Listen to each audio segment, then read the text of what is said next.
there's no point in being young South Africans making a difference. How are you making a difference? By fighting each other on Facebook, by like being a part of Black Twitter. I don't call myself an activist.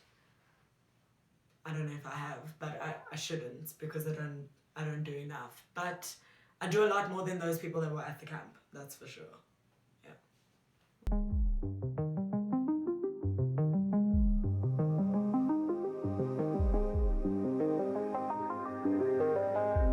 High Fantasy is a story about a group of friends who go on a weekend away trip to a friend's family farm when something mysterious and unexplainable happens to them. It is a mockumentary type of movie, and these type of productions are often used to analyze or comment on current events and issues by using a fictional setting. Mockumentaries are often improvised, as an unscripted style of acting helps to maintain the pretense of reality.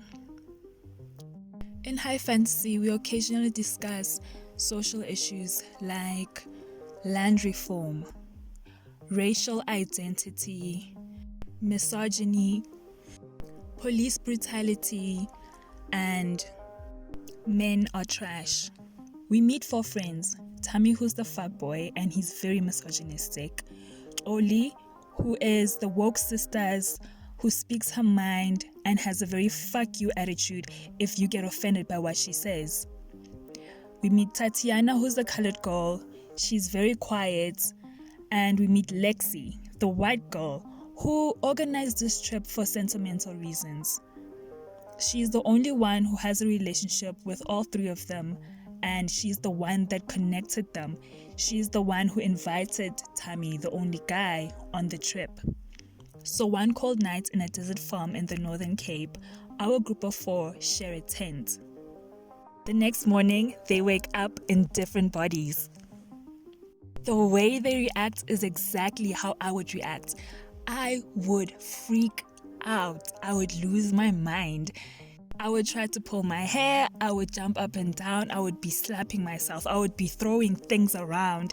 I would run as fast as I could for as long as I could and just scream at the top of my lungs. Ndingaziva ngathi ndiyaphupha. Ndingabiza abaphansi, ndingabiza uYehova. I would call my mother. I would call my mother and cry hysterically. The way they react is exactly how a normal person would react in that situation. Tammy wakes up in Oli's body. Tammy wakes up with breasts and a vagina and a piercing through his lips. Tati wakes up in a boy's body. She wakes up as Tammy. Lexi wakes up as Tati, which is still shocking, but in the grand scheme of things, it's not really that bad. You didn't wake up as a guy. And Oli wakes up as Lexi, a white woman.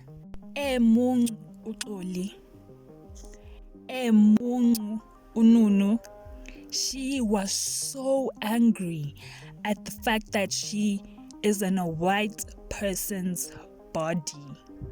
So they spend the whole day trying to figure out what happened. How did they end up here?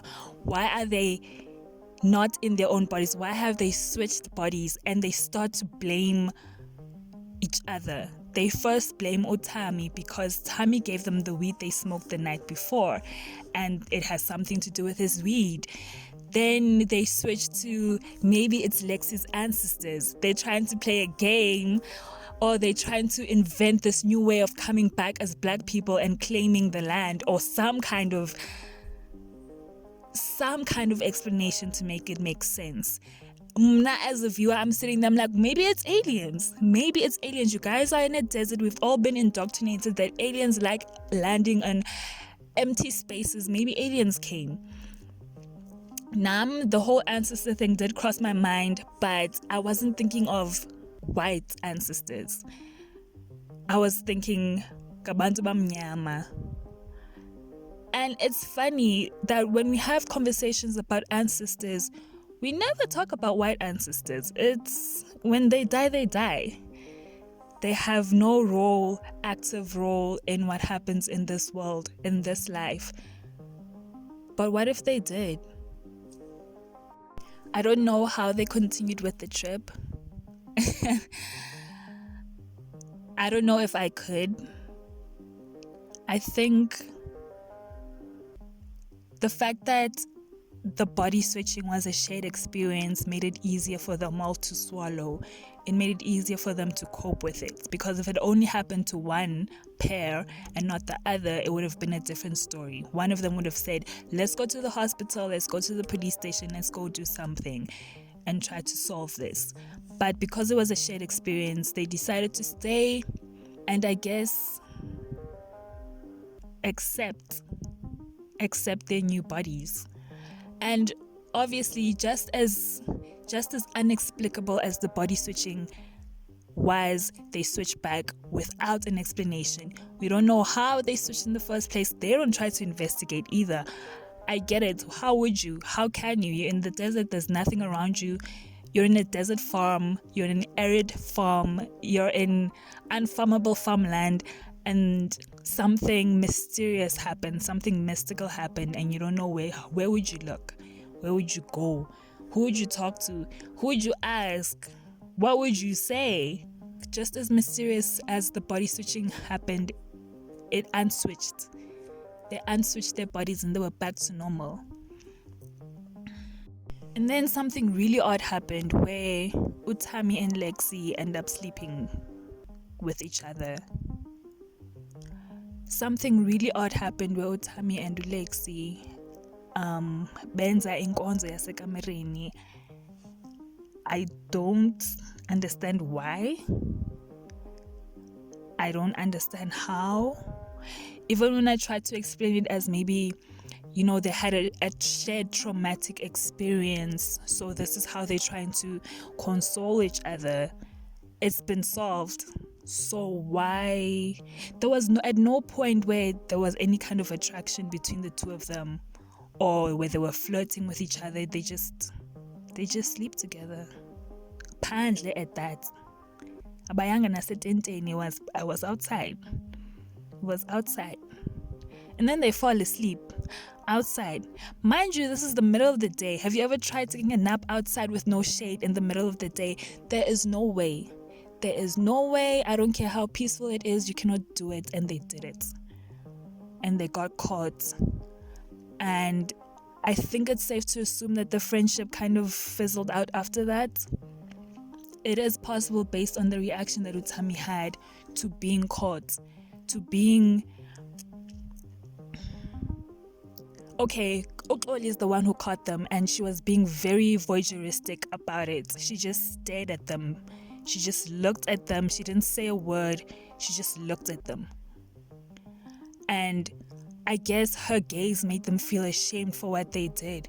And Utami lashed out at that.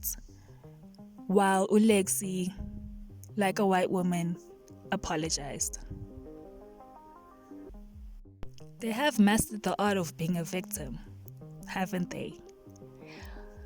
Anyway, that's high fantasy. It's wonderful. It's wonderfully shot. It's wonderfully told.